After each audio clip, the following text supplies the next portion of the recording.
Welcome, and thank you for taking the time to learn about the Washington State PTA Standards of Affiliation, or SOA for short.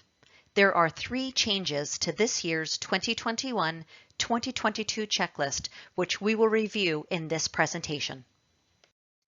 Washington State PTA provides a Standards of Affiliation agreement to reaffirm the conditions of PTA affiliation that were put in place when your PTA or council chartered originally, and to help local PTAs and councils track and navigate legal requirements.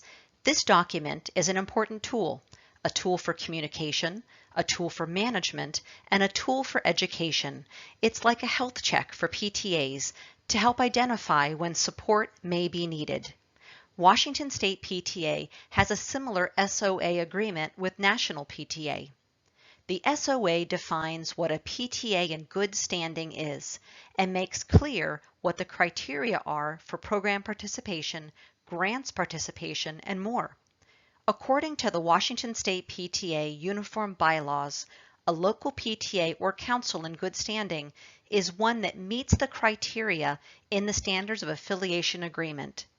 This creates a shared understanding about when support and guidance is needed for a PTA and results in improved service that's more consistent across the state. Completing this checklist will help local PTA and council leaders ensure their independent nonprofit business remains current with all IRS, state, insurance, and PTA requirements. We encourage you to include your entire board of directors in this work and keep your members up to date with your progress. There are many benefits to local PTAs and councils in good standing. They have the support of Washington State PTA staff and our region service delivery teams, and access to Washington State PTA resources, which include online training, leadership guides, and much more. Many other benefits to being in good standing you'll find listed on this slide. So what do you need to do to take care of all of your SOA agreement requirements? These requirements can be tracked using the provided checklist. Be sure to keep copies of this checklist and all other documentation with your legal or financial documents. Be sure to involve your entire board in this process. It is part of their due diligence. Make sure your entire board is aware of the requirements and that they are made aware when requirements are completed. We also recommend you discuss with your membership and record in your membership meeting minutes that the SOA checklist requirements were completed. You can update your progress in the new SOA section of your Member Planet account for convenient reference. And ask for help if you need it. That's what we're here for. This is what the SOA checklist looks like. There is a separate SOA checklist for local PTAs and councils. This is the SOA agreement for local PTAs. Both versions will be included in the SOA document that is posted to the Washington State PTA website on the Governance webpage. We've broken out the requirements into sections: the State of Washington, IRS, Insurance, and Washington State PTA. There's a column where you can assign the responsible PTA leaders and a column for you to track when each requirement has been met. There are 13 requirements for local PTAs and 13 requirements for councils. Many of these requirements come from the state of Washington, the IRS, and insurance, and apply to all nonprofits, not just PTAs. The state of Washington has 3 requirements for local PTAs and councils. The first requirement is that officers are elected at a membership meeting. It's recommended that new officers are elected before the end of the previous fiscal year. Washington Secretary of State requires a corporate annual report, which needs to be filed by the end of the month in which your PTA was originally incorporated. You can find this information in your PTA's Member Planet account under your legal information. If your PTA raises more than $50,000, you will also be required to file a charitable organization registration with the Washington Secretary of State. This filing is due no later than May 31st. There is a free optional filing for PTAs who raise less than $50,000 a year. The IRS has two important requirements you should be aware of. The first is the annual filing of the IRS Form 990. This is due no later than November 15th of each year. The second requirement is the IRS 8822B, which was removed from the SOA checklist this year because it does not need to be done each year, only when the responsible party for your PTA changes. More information can be found in our SOA Frequently Asked Question resource. Insurance requires that the PTA conduct a year-end financial review. It's recommended that this review is completed before August 31st in order for your PTA to be best prepared for the new fiscal year. Washington State PTA has several requirements that apply to both local PTAs and councils. We ask that you enter names and contact information for all elected officers and for key non-elected positions like membership, advocacy, reflections, and programs into the Member Planet database and keep that information updated throughout the year. Each PTA and council needs to have a budget approved by membership for the current fiscal year. It's recommended that this budget is passed before the end of the previous fiscal year. Each PTA and council needs to have standing rules that have been approved by membership for the current fiscal year. It's recommended that these rules are approved at the first membership meeting of the current fiscal year. The election of a nominating committee is required by our Washington State PTA Uniform Bylaws. It's recommended that this election happen at the first membership meeting of the current fiscal year. Each PTA and council must have insurance.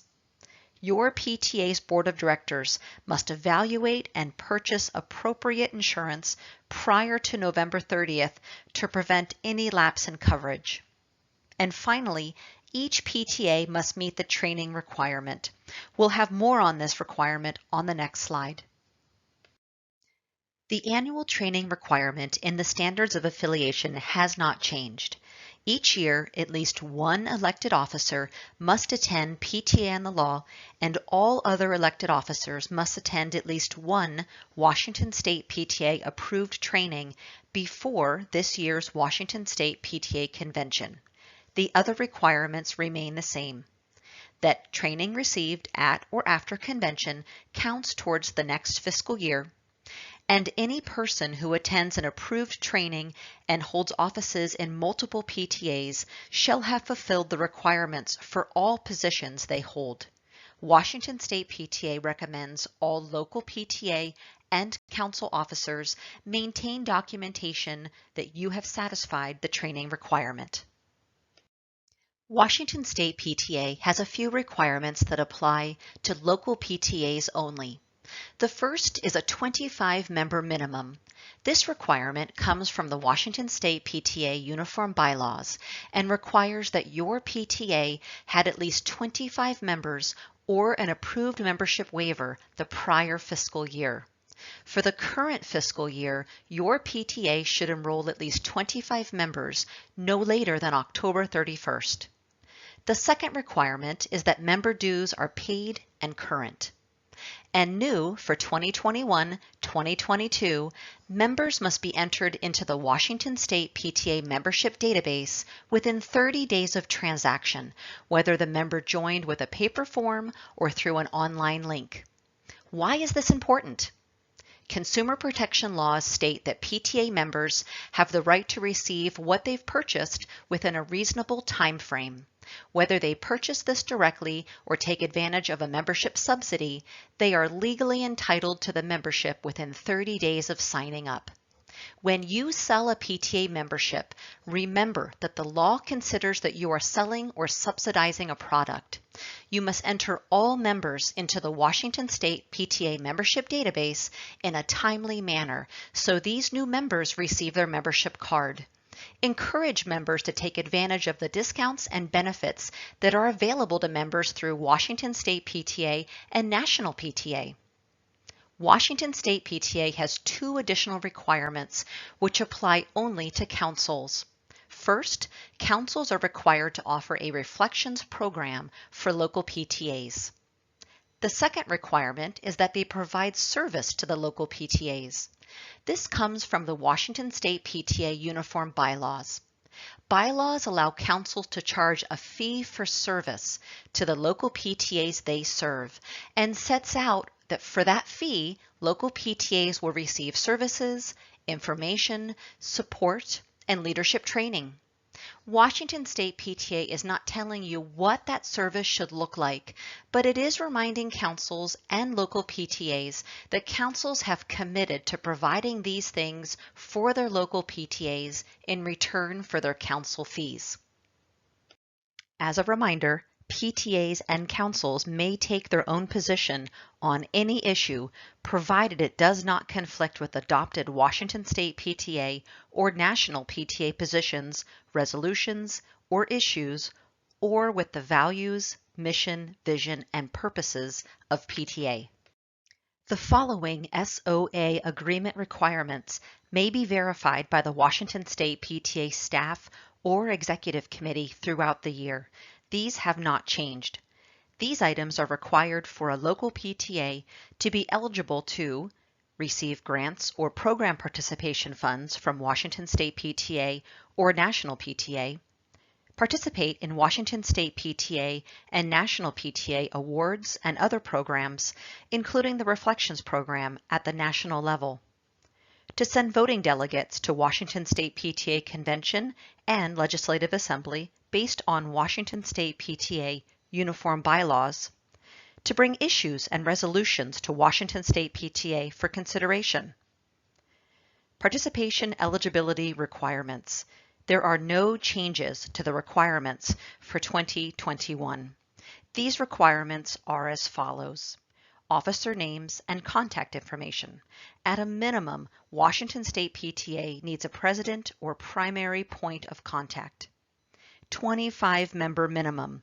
The PTA had at least 25 members or an approved waiver the prior fiscal year and has enrolled at least 25 members for the current membership year no later than October 31st. Membership invoices are paid and current. Councils and service delivery teams may use the SOA as part of their service. We encourage this. We love to see the really creative ways that councils and service delivery teams have created to involve their PTAs with the SOA and to educate their leaders. From having conversations about SOA requirements, to holding contests, to running fantastic education sessions, we've seen some really amazing stuff. Councils and service delivery teams are welcome to work with local PTAs and help them meet their SOA requirements, but they don't have the ability to request documentation or to conduct a review unless the Executive Committee of Washington State PTA approves it. Remember, use the SOA as a tool for education, awareness, and communication. Councils and service delivery teams are not the enforcing body for any of these requirements. Think of these requirements as PTA health indicators.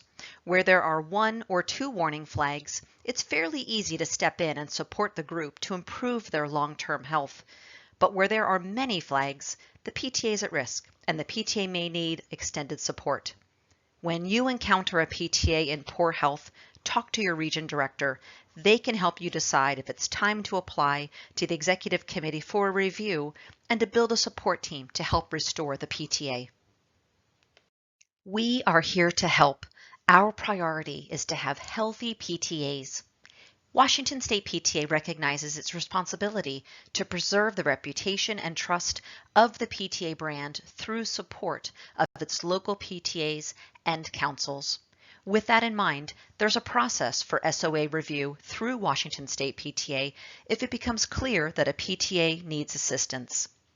If Washington State PTA becomes aware through a region director and area vice president that a local PTA or council is not meeting the requirements of the SOA, the Washington State PTA Executive Committee may recommend an SOA review and may assign a support team to assist the local PTA or counsel to meet the requirements and return to good standing.